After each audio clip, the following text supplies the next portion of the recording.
ಮನಸ್ಸಿನಲ್ಲಿ ಯಾವುದೇ ವಿಚಾರಗಳು ಬರ್ತಾ ಇರಲಿ, ಹೋಗ್ತಾ ಇರಲಿ, ಪ್ರತಿ ವಿಚಾರವನ್ನು ಸಕಾರಾತ್ಮಕವಾಗಿಯೇ ತೆಗೆದುಕೊಳ್ಳಿ.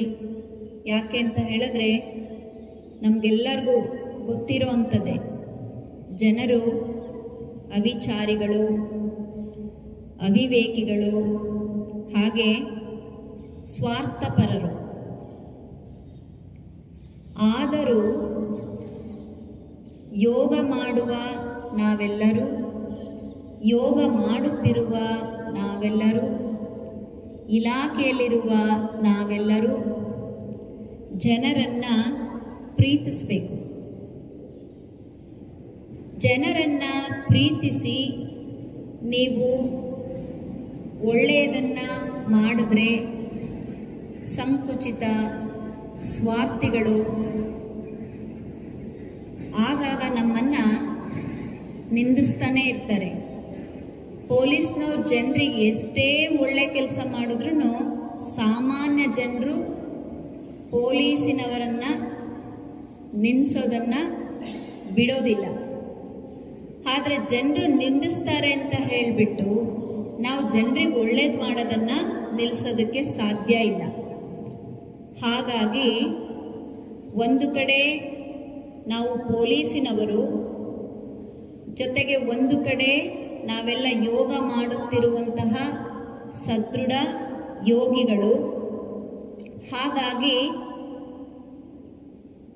ಯಾವುದೇ ಸ್ವಾರ್ಥಿಗಳು ನಮ್ಮನ್ನು ಅನ್ಲಿ, ನಿಂದಿಸಲಿ, ಏನು ಬೇಕಾದರೂ ಹೇಳ್ತಾ ಇರಲಿ, ನಾವು ಸದಾ ಒಳ್ಳೆಯದನ್ನೇ ಮಾಡ್ತಾ ಇರಬೇಕು. ಒಳ್ಳೆಯದನ್ನೇ ಮಾಡಿ. ನೀವು ಯಾವಾಗ ಪೊಲೀಸ್ ಇಲಾಖೆ ಅನ್ನೋದನ್ನು ಮರ್ತುಬಿಡಿ. ಒಬ್ಬ ಸಾಮಾನ್ಯ ಮನುಷ್ಯನಾಗಿ ನಿಮ್ಮ ಬಗ್ಗೆ ನೀವು ಯೋಚನೆ ಮಾಡಿ. ನೀವು ಯಾವಾಗ ಜಯವನ್ನು ಗಳಿಸ್ತೀರ ನೋಡಿ, ನೀವು ಯಾವಾಗ ಸಾಧನೆಗಳನ್ನು ಮಾಡ್ತೀರಾ ಅಥವಾ ಒಳ್ಳೆಯದನ್ನು ಮಾಡ್ತಾ ಹೋಗ್ತೀರಾ, ಅಲ್ಲೊಬ್ರು ಇಲ್ಲೊಬ್ರು ಏನೋ ಮಾತಾಡ್ತಾ ಹೋಗ್ತಾರೆ, ಅವರನ್ನು ನೀವು ಶತ್ರುಗಳು ಅಂತ ಅಂದ್ಕೊಳಕ್ಕೆ ಹೋಗಬೇಡಿ. ನೀವು ಮಾಡ್ತಾ ಇರೋ ಒಳ್ಳೆ ಕೆಲಸಗಳು 4 ಜನಕ್ಕೆ ಗೊತ್ತಾಗ್ತಾ ಇದೆ ಅಂತ ಅಂದ್ಕೊಳ್ಳಿ, ನೀವು ಬೆಳೀತಾ ಇದ್ದೀರಾ ಅಂತ ಅಂದ್ಕೊಳ್ಳಿ. ಸದಾ ಒಳ್ಳೆಯದನ್ನೇ ಯೋಚನೆ ಮಾಡಿ, ಒಳ್ಳೆಯದನ್ನೇ ಮಾಡ್ತಾ ಇರಿ. ಪ್ರಾಮಾಣಿಕತೆ, ದಿಟ್ಟತನ ಇವೆರಡು ನಿಮ್ಮಲ್ಲಿ ಸದಾ ಇರಲಿ. ಆ ಪ್ರಾಮಾಣಿಕತೆ, ದಿಟ್ಟತನ ಇವೆರಡು ಇದ್ದರೆ ನಾವು ಏನು ಬೇಕಾದರೂ ಸಾಧನೆ ಮಾಡ್ಬೋದು. ನಾವು ಮನಸ್ಸಿನಲ್ಲಿ ಏನಾದರೂ ಒಂದು ಗುರಿಯನ್ನು ಇಟ್ಕೊಂಡಿದ್ರೆ ಆ ಗುರಿಯನ್ನು ನಾವು ತಲುಪ್ಬೋದು. ಬೇಕಾಗಿರುವಂಥದ್ದು ಪ್ರಾಮಾಣಿಕತೆ ಹಾಗೆ ದಿಟ್ಟತನ.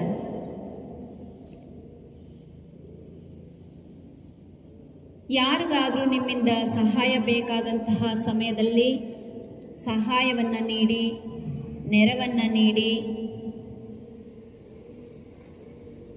ಎಲ್ಲೆಲ್ಲೋ ಹೋಗಿರ್ತೀರಾ, ಗಲಾಟೆಗಳಾಗತ್ತೆ, ಯಾರೋ ನಿಮ್ಮ ಮೇಲೆ ಕೈ ಮೇಲೆ ಮಾಡಿರ್ತಾರೆ, ಅವ್ರ ಮತ್ತೆ ಯಾವಾಗಲೂ ಸಿಕ್ಕಿರ್ತಾರೆ.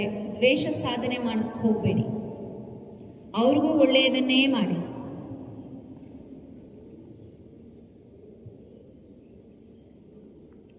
ಸದಾ ಈ ಜಗತ್ತಿಗೆ ಅಥವಾ ಈ ಭೂಮಿಗೆ ಏನನ್ನು ತರದೆ ಬಂದಿರುವ ನಮ್ಮನ್ನು ಈ ಭೂಮಿ ಇಷ್ಟು ಚೆನ್ನಾಗಿ ಸ್ವಾಗತ ಮಾಡಿದೆ.